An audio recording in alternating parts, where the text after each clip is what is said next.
오늘은 거룩한 인생 평영수 경건을 추구하자라는 제목으로 함께 말씀을 나누도록 하겠습니다.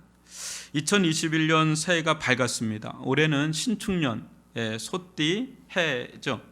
사람들은 이맘때쯤 되면 새로운 기대감 속에 소에 대해 각종 좋은 이미지를 해자하는데, 제가 기사를 보니까 주로 한우 1등급이 좋다 뭐 이런 얘기가 먹는 걸로 많이 나오는데, 올 한 해에 대해서 또 자신에 대해서 기분 좋은 의미를 부여하길 좋아합니다. 야, 소띠, 특히 올해 소띠인 분들은 야, 이건 내 해다, 올해 내 해 대박 날 거다 하면서 막 자기가 이제 올해 주인공인 것처럼 생각할 때도 있고 그래요. 어느 누구도 이제 한 해 기분 좋게 또 소망차게 시작하고 싶은 것이지요. 그러나 혹 새해를 마음 무겁게 또 시작하는 분들도 상당수 있을 것입니다. 제가 굳이 이야기하지 않아도 왜 그런지는 다 아실 것인데요. 이런 시점에서 우리는 그 어느 때보다 정신을 바짝 차리고 분명한 방향을 잡아야 합니다. 왜냐하면 여러분도 아시다시피 2020년의 이 흐름이 상당 부분 2021년에도 지속될 것이기 때문에 그래요. 우리는, 전 세계는 코로나19로 인해 발생하는 일들을 생전 처음 겪으면서 자충우돌함이 여기까지 꾸역꾸역 왔습니다. 처음에는 당황스럽고 또 혼란스럽기도 했지만, 또 여전히 불편하기는 마찬가지지만, 어느덧 우리는 일상의 삶의 한 부분으로 받아들이고 있습니다. 일종의 이제 적응기가 됐다고 볼 수 있죠. 지금 이 시점에서 감사한 것이 있다면, 지금 이 시점에서 우리의 삶에 무기가 있다면, 그것은 코로나19와 1년을 함께 보낸 이 경험이 있기 때문에 그렇습니다. 저는 이제 우리는 올 한 해를 어떻게 지내야 할까 생각지도 하고 싶지도 않은 지난해를 실은 복기를 해야 됩니다. 바둑을 할 때 이렇게 복기를 한다 그러잖아요. 소가 이게 되새김질을 하듯이 지난 한 해를 우리는 생각을 하면서 올해 방향을 잡아야 됩니다. 왜냐하면 과거의 시간 속에 현재, 이 미래의 어떤 단서들, 파편들, 이 조각들이 숨겨 있기 때문에 별로 다를 게 없어요. 2020년이 하루 차이로 갑자기 급변하고 그런 거 없습니다. 그러니까 우리 올해의 답이 2020년에 숨겨져 있어요. 그러니까 복귀하고 되새김질을 해볼 필요가 있어요. 저는 그런 측면에서 배를 많이 생각하게 되었습니다. 어떻게 이 망망대해의 거대한 파도를 맞으면서도 쉽사리 자초되지 않을까. 제가 배 전문가는 아니라서 다 알진 못하지만, 그 이유 중 가장 중요한 것이 이 선박평형수입니다. 선박평형수는 아래로 잡아당기는 이게 중력이 있잖아요. 지구에는 이게 중력이 있잖아요. 근데 이 바닷물 자체가 부력이 있다고요. 이게 밀어내는 부력이 있다면, 그 사이에서 균형을 맞춰주는 역할을 하는 게 이 선박평형수라고 하는 겁니다. 그래서 배의 무게가 너무 무거우면 어떻게 해야 돼요? 선박평형수를 좀 빼냅니다. 그래서 적정 높이를 유지하고, 배의 무게가 너무 가벼우면 선박평형수를 더 집어넣습니다. 그래서 배의 무게를 이렇게 맞춰서 적정 높이를 유지하는 게 선박평형수, 굉장히 중요해요. 좌로 흔들면 우에다 무게를 두고, 우로 흔들면 이제 좌에다가 무게 중심을 두고 해서 이게 평행을 맞춰주는 거죠. 만약 그렇지 않으면 배가 너무 무거워지면 푹 가라앉을 수도 있고요. 배가 너무 가벼우면 프로펠러 자체도 밖으로 튀어나온다고 그래요. 그래서 이제 작은 파도에도 휙휙 하면서 그냥 쓰러져 버리게 될 수 있으니까 이게 매우 중요하죠. 한마디로 거칠고 거대한 파도를 맞부딪히면서 이게 가는 배에게 가장 중요한 것 중에 하나는 중심을 잡아주는 이 선박평형수입니다. 사랑하는 성도 여러분, 여러분들의 삶에도 이 중심을 잡아주는 밸러스트 워터라고 하는 이 선박평형수가 있습니까? 내 중심을 잡아줍니다. 이것이 어떤 파도가 막 인생의 파도가 막 몰아쳐도 고난의 파도가 몰아쳐도 나를 딱 잡아주는 것이 이것이 있습니다. 저는 참 궁금해요. 그리고 막 내려가서 얘기하고 싶어요. 한 분 한 분들하고 어떤 게 있는지 있다면 먼저 배우고 싶은 마음도 있고 그래요.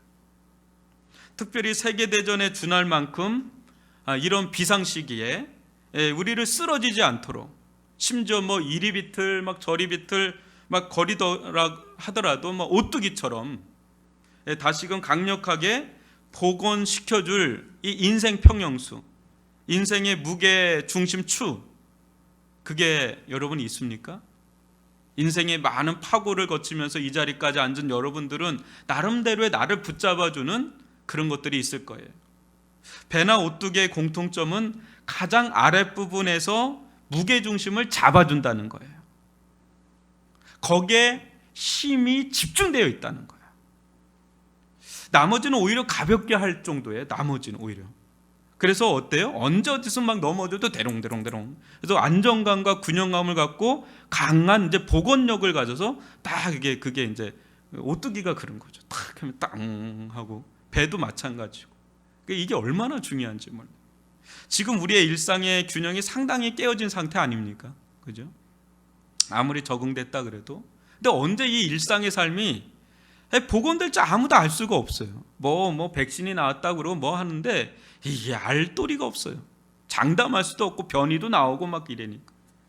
이런 때 우리는 물박처럼 보여지는 어떤 영역에 관심을 두기보다는 오히려 수면 아래 깊숙이 잠겨져 있지만 가장 중요한 역할을 하는 인생 평형수, 어떤 인생의 중심추를 다시 들여다보고 점검할 필요가 있어요. 이건 보이지 않으니까 아주 사람들이 가볍게 여길 수 있는데 이게 보이지 않지만 가장 큰 영향을 미치고 있거든요. 오히려 이러한 때 우리는 이 보이지 않는 이 영역을 아주 강화시킬 필요가 있어요. 발을 동동 구르기보다 중심을 딱 잡는 게 중요하다는 거죠. 단단하게. 그때 그 어떤 거친 파도가 세차게 막 들어 닥쳐도 끝까지 소망의 항구까지 전복되지 않고 가게 될 줄 믿습니다. 오늘은 그것이 무엇인지 함께 말씀을 통해 살펴보고요. 올 한 해 거룩한 중심 잡기로 출항해서 이 소망의 항구에 안착할 수 있기를 기대하고 또 그렇게 되기를 주님의 이름으로 축원합니다. 여러분 7절로 9절을 한 절씩 교독해 보겠습니다. 망령되고 허탄한 신화를 버리고 경건에 이르도록 내 자신을 연단하라. 육체의 연단은 약간의 유익이 있으나 경건은 범사에 유익하니 금생과 내생의 약속이 있느니라. 미쁘다 이 말이요 모든 사람들이 받을만 하도다. 실제 이 말씀은 사도 바울이 이 목회자인 디모데에게 전한 말씀이죠. 오늘날로 말하면 목사님들을 비롯한 이 사역자들에게 전한 말씀이죠. 그런데 구절을 보면 사도 바울은 이 말씀의 이 적용 범위를 목회자들에게만 국한시키지는 않습니다. 오히려 그 어떤 사실로 인해서 너무 가슴 벅찬 나머지 흥분을 감추지 못한 채 아주 격정적으로 외치는데 구절에 보면 뭐라고 외칩니까? 미쁘다 이 말이요.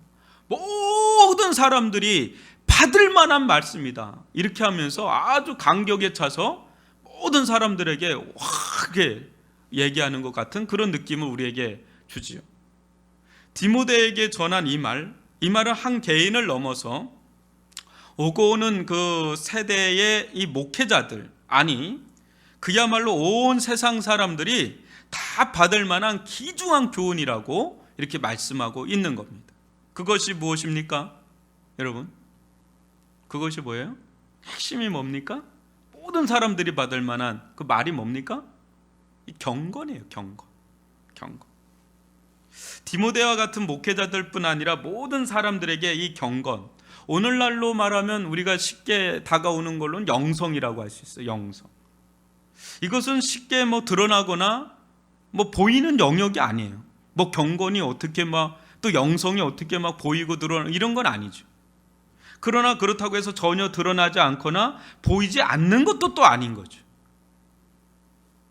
만약 경건한 삶, 이 영성이 무너지거나 바닥이라도 치면 아무렇지도 않은 것이 아니라 치명적인 영향을 받습니다. 사랑하는 성도 여러분, 경건은 무엇입니까? 경건의 요체는 무엇입니까? 우리 많이 얘기하는데, 우리가 흔히 영성이 있어야 된다, 영적이어야 된다, 이런 말도 많이 하는데, 이 말의 의미가 뭘까요? 영적이다, 영성이 있다, 경건하다, 이게 다 무슨 말일까요? 경건은 절대 관념적이거나 추상적이거나 또 사변적인 종교적 개념이 아니에요. 경건은 우리 삶에 아주 밀접하게 구체적인, 실제적인, 경험적인, 매우 현실적인 영향을 미치는 능력이에요. 능력. 아주 밀접해요. 우리 삶에 굉장히 밀접합니다. 여러분, 많은 사람들이 무너지는 게, 잘 나가던 사람이 왜 무너지는지 알죠? 내면에서부터 무너지니까 무너지는 거예요. 그러니까 이 영성이라는 거, 경건이라는 거 우리가 가볍게 여길 수가 없는 거예요. 굉장히 중요해요. 경건을 한마디로 정의하면 이렇습니다. 경건이란 하나님을 향한 거룩한 사랑 그 자체입니다. 경건이 뭐라고요? 하나님을 향한 거룩한 사랑 그 자체라는 거죠. 이거를 여러분 계속 염두에 두셔야 됩니다. 하나님을 향한 거룩한 사랑 그 자체다. 이 같은 경건의 구약적 표현에 가까운 구약의 표현이 있어요. 뭘까요? 그건 경외라는 말입니다. 경외. 그래서 구약에 하나님을 경외하는 것에 대한 찬사가 굉장히 많이 나오죠. 근데 신약으로 넘어오면 경건으로 그게 전환됩니다. 하나님 앞에 경외, 이 경건한 상태를 가장 잘 묘사한 말씀이 있어요. 저는 시편 2편 11절을 보면 참 기가 막힌 구절이다. 굉장히 짧아요. 근데 경건과 경외에 모든 게 다 함축되어 있는 엄청난 말씀이에요. 한번 읽어볼까요? 시작. 여호와를 경외함으로 섬기고 떨며 즐거워할지어다. 아주 심플한 말씀이에요. 근데 이보다 하나님을 경외하는 자의 마음 상태, 하나님을 향한 경건한 자의 마음 상태를 이보다 더 잘 보여주는 말씀이 없을 정도. 우리가 진정 하나님을 경외할 때, 하나님 앞에 경건한 삶을 산다 할 때 한결같이 주어지는 두 가지 마음이 있습니다. 첫째는 하나님을 향해 거룩한 두려움을 품는 것입니다. 우리가 이제 하나님을 경외하고 경건하게 살 때 하나님을 향해 거룩한 마음을 품게 돼요. 근데 이 두려움은 결국 기분 나쁜 두려움, 상처받는 두려움, 억압과 강압에 의한 두려움, 그런 두려움이 아니에요. 그런 종류의 두려움이 아니에요. 이 두려움은 우리를 벌 주실까 봐, 우리를 심판하실까 봐, 그런 공포심에 벌벌 떠는 데서 오는 어쩔 수 없는 그 두려움과 완전히 질적으로 다른 두려움이에요. 질이 달라요. 이 두려움은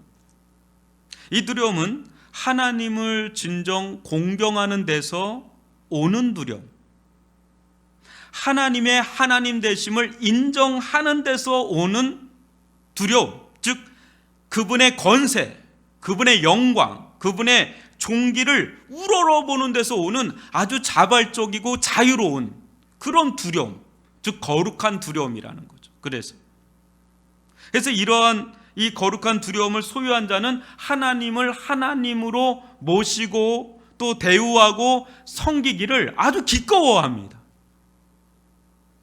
두려워서 어쩔 수 없이 하고 이런 억지로 이렇지 않다는 말이죠.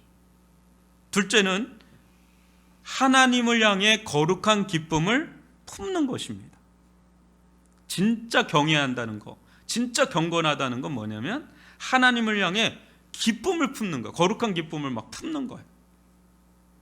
이것이 하나님을 향한 경외 경건의 신비예요. 아주 신비한 거예요. 왜냐하면 우리는 보통 우리에게 두려움을 가져다 주는 어떤 상대를 보면 굉장히 불편하잖아요. 상사가 그렇다든지, 누구와 나를 힘들게 하거나 두려움을 자아내게 하면 굉장히 싫고 증오까지 하게 되잖아요.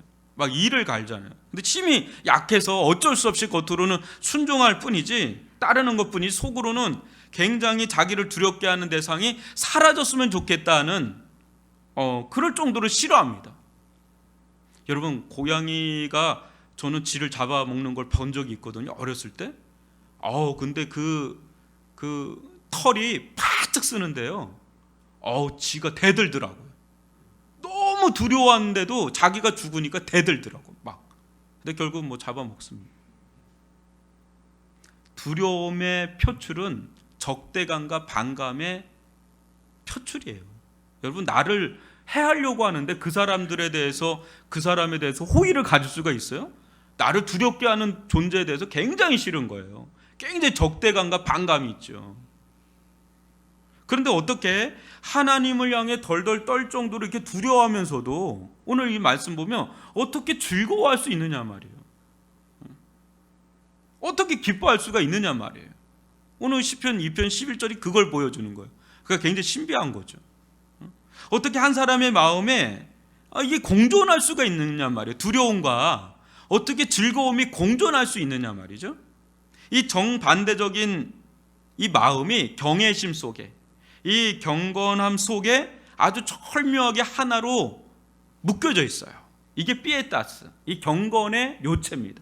이게 두려움과 즐거움이 아주 절묘하게 하나를 이룬 상태. 이것이 우리에게 무엇을 말해주고 있는 것일까요? 경외, 이 경건의 핵심은 결국 하나님을 향한 거룩한 사랑이다. 하나님을 향한 거룩한 사랑이다. 자녀가 정말 부모를 존경하고 사랑하면, 제자가 정말 은사를 존경하고 사랑하면 여러분 어때요? 함부로 행하지 않습니다.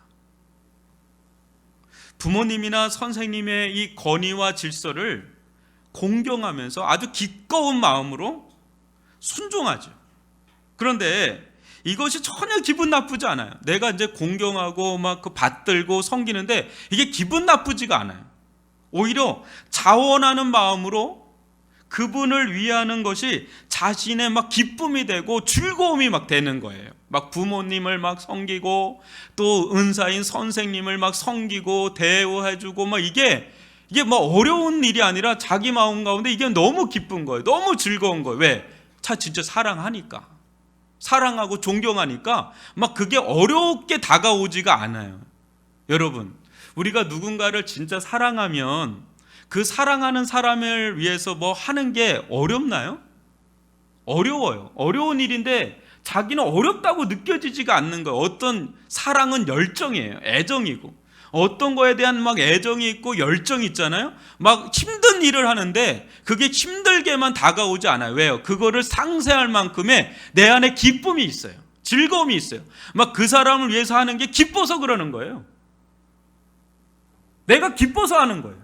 내가 즐거워서 하는 거예요. 사랑은 내가 그게 너무 기쁘고 즐거우니까 힘든데도 그게 힘들지를 않아요. 그리고 그거 가지고 생색도 내지 않고 내가 엄청난 걸 막 한다라는 생각도 들지 않을 정도로, 남들이 볼 때는 엄청난 일을 하는데 본인은 그게 엄청난 일이라고 생각이 안 될 정도의 열정에 사로잡혀 있고 기쁨에 사로잡혀 있고, 그게 즐거우니까. 그게 진짜 사랑하고 공경한다는 그런 모습들이잖아요. 여러분, 우리도 그런 경험들 다 좀 하지 않았습니까? 여러분, 뭐 몇백 킬로가 돼도요, 사랑하는 사람이 거기 있잖아요. 밤새 갑니다.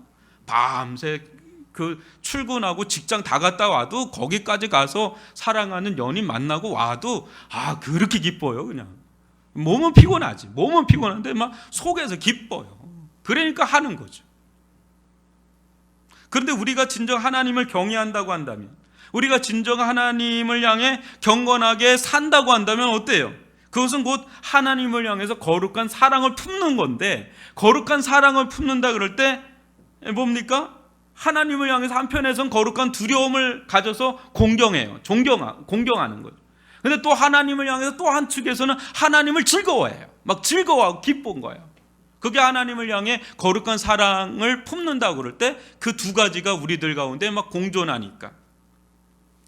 어때요? 우리 영혼 속에 계속해서 하나님을 향한 거룩한 사랑이 막 솟구쳐 오르면 그분을 위해 사는 게 그렇게 기쁜 거예요. 그분을 위해 사는 게 나의 즐거움이 돼버리는 거예요. 그러니까 이게 따로따로 노는 게 아니라 같이 가는 거예요. 이게. 그러니까 이게 너무 행복한 거죠. 즐거운 거고. 여러분, 우리가 이렇게 하나님을 향해서나 누구를 향해서 이제 사랑하게 되면 첫 번째 증세가 있어요. 자꾸 생각하게 돼요. 내가 떠올리고 싶지 않아도 혼자 여러분 피식피식 웃는 사람도 있잖아요. 그거 생각해서 그래요. 그 사람 생각하면 즐거운 거야. 이렇게 하면서도 피식피식 웃으면서 내내 그 사람이 떠나지가 않는 거, 내가 사랑하는 대상이 계속 생각이 드는 거예요. 계속해서 생각이 드는데 이게 내가 하려고 해서 하는 게 아니라 내 안에 사랑이 나를 주장하는 거죠. 자꾸 생각나게 하는 거예요. 여러분이 돈을 좋아하잖아요. 그건 돈 생각해요. 여러분들이 쇼핑 좋아하잖아요. 그건 쇼핑 생각해요. 그러니까 사람은 뭔가 이렇게 게임 좋아하잖아요. 그럼 밤새 게임 생각합니다. 자나 깨나 묵상해요. 근데 우리가 하나님을 사랑하잖아요.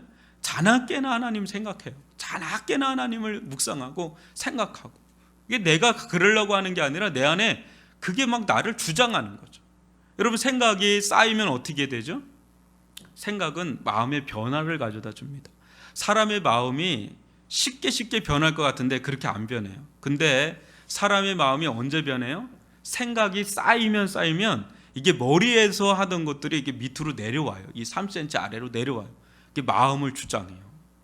여러분, 올 한 해 제가 예언을 해볼까요?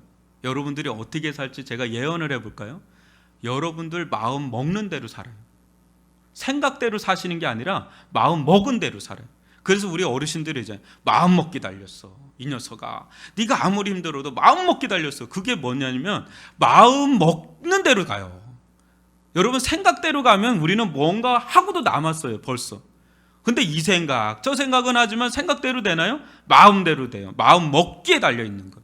근데 작심삼일이라 그러잖아요. 마음이 이렇게 됐다가 또 푹 꺼지고 이렇게 됐다가 푹 꺼지고, 그래서 그게 그럴 뿐이지 우리는 어디로 향하게 돼 있냐면 결국은 마음이 가는 대로 가게 돼 있습니다. 근데 이 마음에 영향을 미치는 게 먼저 생각이에요.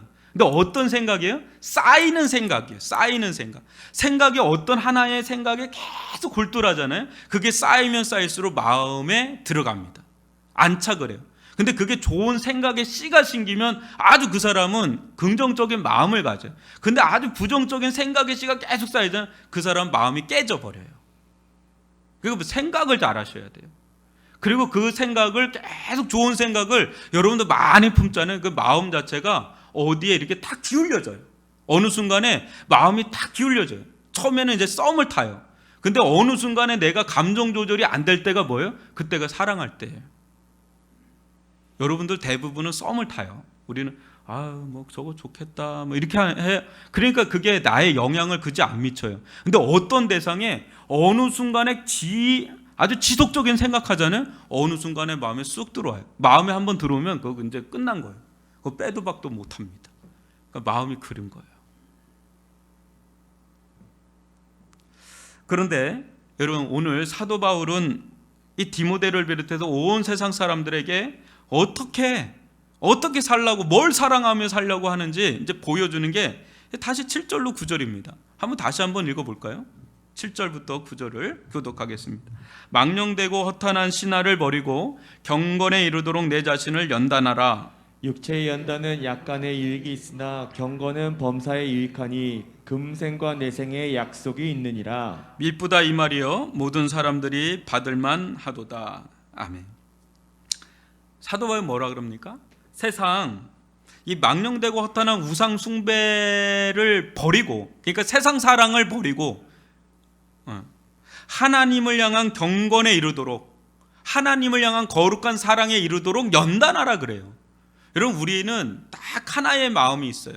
근데 이 마음이 딱 두 가지로 나뉜 거예요. 세상 사랑하느냐, 하나님 사랑하느냐. 딱 그걸로 나눠지는 거예요. 복잡한 것 같은데 그렇게 복잡하지도 않아요. 아주 심플해요, 우리 마음이. 왜 하나님을 사랑하는데 연단하라, 전심전력하라 그럴까요? 왜 그럴까요? 세상에 할 일도 많은데 왜 그럴까요? 거기 보면 육체의 연단은 약간의 유익이 있을지 모르지만 경건은 뭐라 그럽니까? 범사에 유익하기 때문에. 여러분들이 기본적인 삶의 그냥 공식만 알아도 계산만 해도 딱 떨어지는 거 아니에요?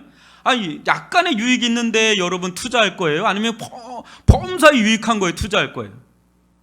당연히 범사에 유익한 거에 투자하지 무슨 약간 유익 있는 거에 거기다 투자하겠어요? 근데 육체의 연단은 약간의 유익이니까 거기에 투자하지 말고 경건에 투자. 왜? 범사에 유익하니까. 아멘이십니까? 별로 아멘이 덜 돼서 좀 더 해야 되겠습니다. 어느 정도로 유익하느냐? 금생, 경건의 유익에 대해서 얘기합니다. 금생은 뭐예요? 이 세상살이에요. 이 세상살이.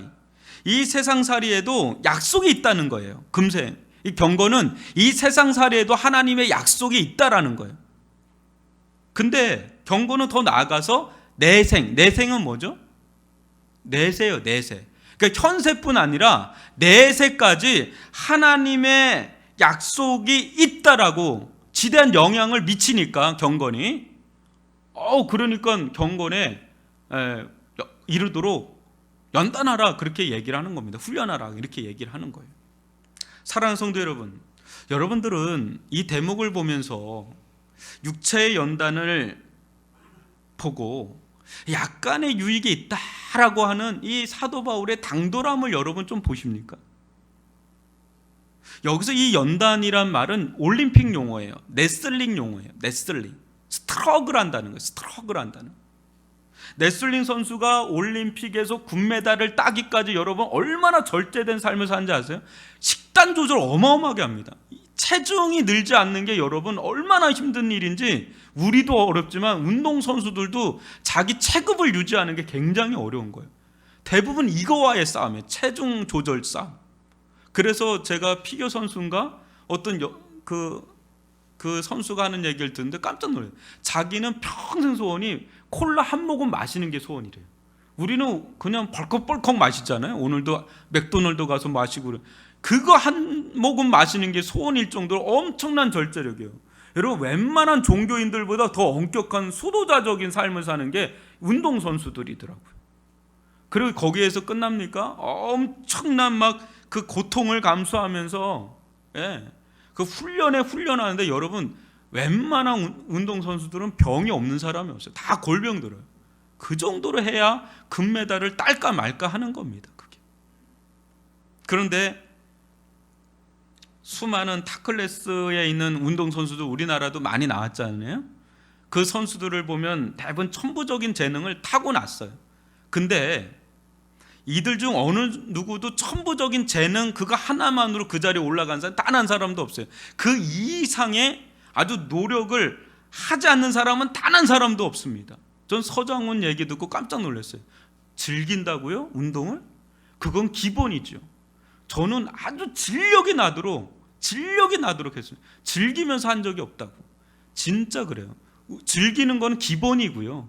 어느 탑클래스 올라간 사람은 즐기는 걸 넘어서서 진짜 노력을 해야 돼요. 그래야 그에 올라가는 거죠. 그럼 한번 짤 영상 하나가 있는데 전 이거 보면 참 재밌어요. 이게 지금 김연아 선수가 아사다마오 코치가 막 좀 불쾌하게 한 거에 대해서 딱 보고 뒤로 돌아가지고 비웃는 거예요. 저 엄청난 간중에 압도되면서 아사다마오 막 그러는 속에서 저 담대함과 여유와 저런 어떤 썩소라고 할 수 있는 저런 미소가 어디에서 나오는지 아세요, 여러분? 자신감에서 나오는 거 아니에요. 자기 마음에서 나오는 게 아니라 훈련 양에서 나오는 거예요. 우리 그거 알잖아요. 어마어마한 훈련이 되니까 그런 긴장된 한복판에서도 자기 몸이 움직이는 거예요. 자기 마음이 컨트롤이 안 될 수도 있잖아요. 근데 몸이 그걸 기억하고 다 컨트롤이 될 정도로 연습을 하니까 저 정도가 되는 거죠. 근데 저 선수만 그런 게 아니라 대부분의 탑 레벨에 있는 선수 다 그렇죠. 엄청난 연단을 합니다. 노력. 그러다 정말 성공한 자들은 천문학적인 그 연봉을 받는 선수들이 됩니다. 손흥민 선수가 1,000억대에 가까워진다고 그러잖아요. 그 우리 상상할 수가 없어요. 우리나라 CF 모델 중에 가장 높은 모델료를 받는 사람이 손흥민이에요. 모든 연예 계통 다 떠나서 어마어마합니다. 그런데 이런 육체의 연단이 약간의 유익밖에 안 된다? 이거 너무 심한 얘기 아닙니까? 약간의 유익이 아니라 어마어마한 유익 아니에요? 명예도 있죠. 박세리 같은 경우 명예, 또 부, 또 또 대한민국을 영광스럽게 했다고 해서 막 사람들이 또 치켜 세우고 뭐 이게 뭐 약간의 유익이 아니라 어마어마한 유익 아닙니까? 그런데 이 육체의 연단이 숭고하고 아름답고 심지어 위대하까지 한 건 사실인데 알고 보면 그게 한계가 있다는 거죠. 뭐의 한계를 두고 약간의 유익밖에 없다 그러냐면 금생에만 영향을 미치니까. 그러니까 이 세상에 살아가는 거기에만 영향을 미치니까 이게 약간 유익은 있는데 이게 뭐 약간 이거 뭐 그래서 손타만지도 안 되는 거예요. 약간 왜요? 이게 여러분 생각해 보세요. 이 세상 살이가 얼마나 광활하고 얼마나 강대하고 얼마나 할 것도 많고 넓은지 이루 말할 수가 없어요. 진짜 여기서 영광을 취하면 어마어마하게 취할 수 있는 게 이 세상이에요. 여러분 한 번 탑 레벨에 있는 운동선수들 대봐요. 스포츠카가 몇 대예요. 한 번 대전료를 치를 때마다 마이에더 같은 사람들은 수천억을 벌어, 천억대를 벌어버려요. 한 번 대전하는데 1초마다 억을 벌어요. 그냥 1초만. 그 따지는 사람 있잖아요. 1초마다 억을 벌어. 1분마다 막 억을. 이 사람 막 돈을 뿌리고 다닙니다. 그런데 한계가 뭐냐? 금생에만 영향이 있는. 금생. 어마어마해요. 막 전세기를 타고 가서 막 날아다니고 막 그렇게 하고 그렇습니다. 우리가 상상하는 세계를 살아요. 그 사람들은. 그런데 이 금생도 이렇게 대단한데, 그죠? 이 금생의 이 세상의 영광도 대단한데, 여러분 하나님 나라, 이 내생, 이 하나님 나라의 그 청량할 수 없는 영광과 부유함은 이거는 뭐 비교도 할 수 없는 거예요. 이거 비교한다는 게 자존심이 상하는 거예요. 지금 사도 바울은 비교하는 게 자존심이 상해가지고 약간 유익이 있다 이 정도 얘기하는 겁니다. 여러분 육체의 숭고한 연단을 무시하지는 않지만 내생, 즉 하나님의 나라에 비하면 이 금생, 이 세상살이는 이 비교한다는 것 자체가 실은 무색할 정도로, 또 이 육체의 연단 또한 경건의 연단에 비하면 상대가 되지 않는 거예요. 여기 어마어마한 이 다이아몬드 이거를 갖고 있는 사람이 사금 쪼가리 가지고 막 아웅다웅 그거 합니까? 그거 치워버려. 그거 막 그거 중요한 것도 아니야. 하고 그 어마어마한 다이아몬드 가지고 그렇죠. 이 경건의 연단이라는 거, 이거는 금생에만 영향을 미치는 게 아니라 내생에까지 영향을 미치니까 뭐 이거는 뭐 어마어마한 것을 지금 얘기를 하는 거예요. 지금 사도 바울. 그러니까 모든 사람들이 받을 만한 말이요 하면서 간격에 차서 얘기를 하는 겁니다. 사도 바울이 바보입니까? 그 사람은 세상에서 잘 나갔던 사람이에요. 근데 예수를 만나고 나니까 완전히 뒤바뀌어진 거예요. 눈이 떠진 거죠. 사랑하는 성도 여러분, 우리가 이 진리를 안다면, 이 사실을 안다면 인생의 궁극적 방향은 아주 분명한 게 정해지는 거죠. 뭡니까? 우리가 코로나19가 오나 안 오나, 인생에 뭐 고난이 오나 형통이 오나 그 상관이 없어요. 아주 인생의 궁극적인 방향, 인생의 본질적인 방향이 무엇이냐? 여러분 질문을 받는다면 우리 뭐라고 얘기해야 될까요? 뭐 이것도 얘기하고 막 해야 될 것 같잖아요. 아니에요. 경건이에요. 경건. 아주 분명한 거예요. 뭐 성경을 딱 쫄고 쫄아서 딱 한마디로 하면 경건하게 살라는 거예요. 경건은 그래서 우리 인생의 평형수 역할을 한다는 거예요. 우리 인생의 무게 중심축 역할을 한다는 거예요. 우리 인생의 거룩한 중심잡기의 요체가 뭐냐면 결국 경건이에요. 경건. 여러분들은 심지어 육체의 연단으로 이 세상에서 어마어마한 성공을 거둔 그 수많은 자들 중에 하나님의 관점으로 보면 그것이 오히려 저주요 재앙이라는 걸 아실 거예요. 그 어마어마한 성공 덕에 하나님을 잃어버린다면, 예수 그리스도를 잃어버린다면 그것은 큰 낭패 중에 낭패라고 할 수가 없어요. 아주 낭패 중에 낭패예요. 근데 인생의 처참하고 비참한 인생의 실패를 하는 가운데 예수님을 만난다면, 하나님을 영접한다면, 하나님을 만난다면 그것은 그야말로 성공입니다. 그게. 여러분 이거를 좀 아시죠? 이게 얼마나 큰 차이를 가지는지 여러분들은 아시니까 이 자리에 있는 거라고 저는 압니다.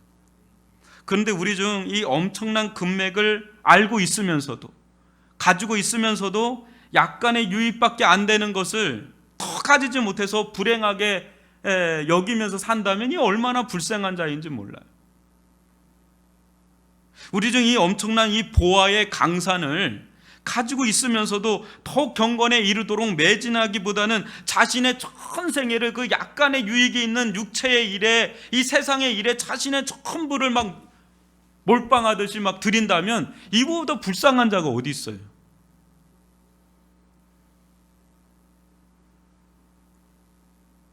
나중에 땅을 치며 후회할 날이 있어요. 그러니까 금생에만 유익이 되는 거에만 연연한다면 이 내생에는 땅을 친다니까요. 세상에 약간의 유익을 주는 것도 사람은 목숨을 바칩니다. 막 정치권에 뛰어들고 경제권에 뛰어들고 심지어 자기 목숨까지 내놓고 막 거기에 살을 걸고 막 해요. 근데 영원한 유익을 가져다 주는 이 경건에 우리의 인생을 바치지 않을 이유가 하등이 없어요. 이 사실을 안다면. 적어도 땀방울은 흘려야 되는 거 아닙니까? 인생은 못 바칠지라도 경건에 이르도록 땀방울 한 방울에도 흘려야 되는 게 우리가 아니겠냐 이거예요. 진짜 이 사실을 안다면. 마치 모르는 것처럼 살면 진짜 이건 낭패 중에 낭패죠. 그렇다면 여러분, 마지막으로 우리가 어떻게 경건을 추구할 수 있는가? 디모데전서 3장 16절 한번 볼까요? 같이 읽어봅시다. 시작. 크도다 경건의 비밀이여 그렇지 않다 하느니 없도다. 그는 육신으로 나타난 바 되시고 영으로 의롭다 하심을 받으시고 천사들에게 보이시고 만국에서 전파되시고 세상에서 믿음 받으시고 영광 가운데 올려지셨느니라. 경건의 비밀이 누구라는 거예요? 예수라는 거예요. 경건의 비밀이 예수라는 거죠. 경건은 내 스스로의 힘으로 내 자신의 변화를 추구하는 것이 아닙니다. 이는 매우 위험한 접근법입니다. 경건은 그 뿌리가 나에게 있지 아니하고 오직 예수 그리스도에게 있는 줄 믿습니다.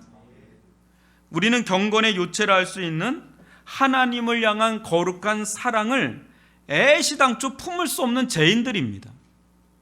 여러분, 태어날 때부터 나는 하나님을 사랑해 하고 태어나는 사람은 한 사람도 없어요. 우리는 그렇게 할 수 없는 자들이에요. 철저하게 못한다는 것을 고백할 수밖에 없는 자들이에요. 우리는 철저하게 경건하지 못합니다. 우리는 철저하게 하나님을 사랑할 수 없는 자입니다. 그렇게 고백하는 자들이 우리다란 말이에요. 그래서 이것은 내가 스스로 막 창출해내거나 생산해낼 수 있는 그런 성질이 아니에요. 이 경건은 굉장히 위험한 거예요. 그렇게 하면 굉장히 위험한 겁니다. 우리 그래서 타 종교인들하고 우리는 다른 거예요. 왜 우리를 은혜라고 하느냐? 왜 우리를 은혜에 산다라고 하느냐가 바로 이 대목에서 나오는 거죠. 이것은 오직 예수의 십자가의 죽으심으로부터 흘러나오는 이 예수님의 그 사랑의 불꽃에 우리 영혼이 점화가 될 때가 있죠. 내 안에 하나님의 선수적인 사랑이 들어올 때, 그때 비로소 반응적으로 나오는 거예요. 경건은 하나님의 은혜를 먼저 받고 하나님의 사랑을 받고 그 사랑이 내 영혼을 강타하고 들어간 뒤에 나오는 게 경건이에요. 아멘이십니까? 이 말할 수 없는 하나님의 사랑이 내 영혼에 임하고 역사하고 타오를 때, 그때 우리는 비로소 하나님을 알게 되고 그분을 진심으로 사랑하게 되지요.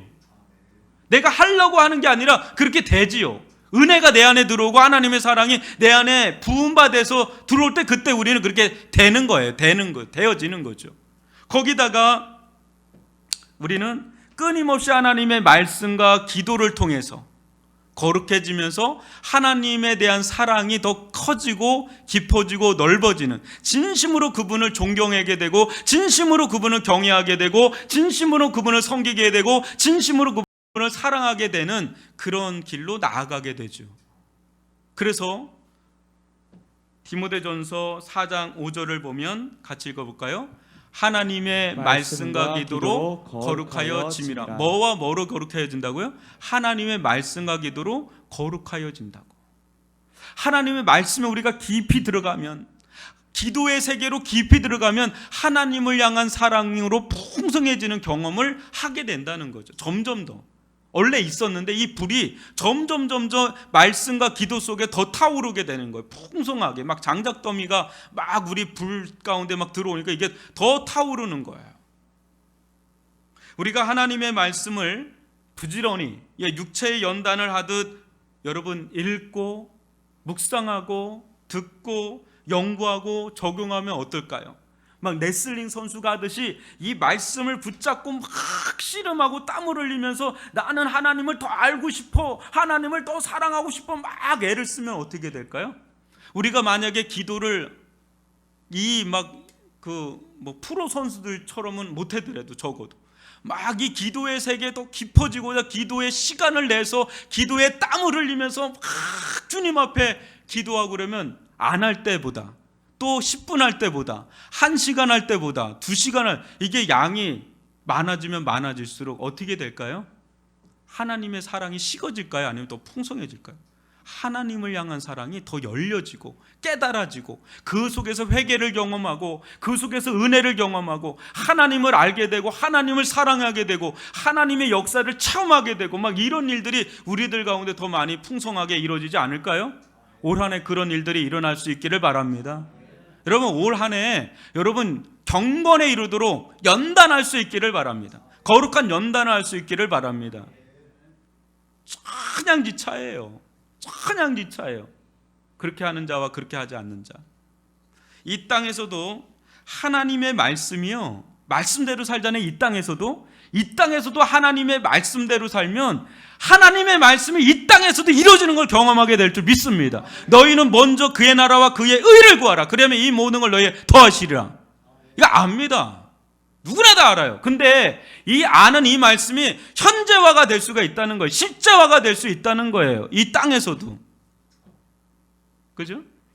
그것뿐입니까? 그것뿐이 아니라는 거예요. 금생에만 이 경건이 영향을 미치는 게 아니라 내 생에도 하나님의 큰 상급이 있는 인생으로 그 사람을 하나님 사용하신다는 거예요.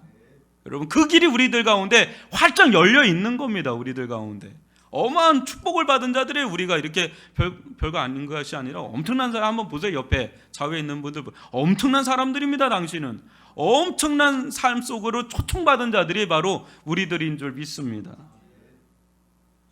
여러분 하나님을 사랑하면 사랑할수록 우리가 내생과 현재에서도 은혜와 축복을 받으니까 하나님을 사랑하는 것 그 자체가 우리에게 기쁨이 돼요.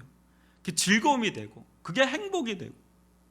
그러니까 이것이 내 인생이란 배를 그 영원한 하나님의 나라의 항구로 우리를 이끌어주는 그 인생의 어떤 평형수, 인생의 무게 중심추, 거룩한 중심을 잡아주는 게 뭐예요?